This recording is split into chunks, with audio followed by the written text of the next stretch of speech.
अनेक वेळा लोक असं म्हणतात की आपली संख्या 2%.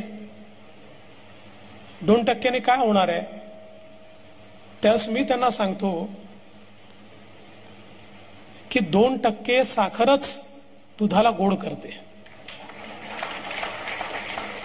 100 लिटर दुधामध्ये 2 किलो साखर टाकली की ते दूध गोड होतं.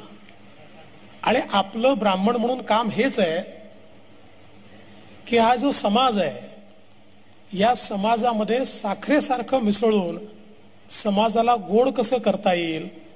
आपण 2% असू तर 98% एकत्रितपणे मिसळून 100% कसं होता येईल हा प्रयत्न आपण नेहमी केला पाहिजे.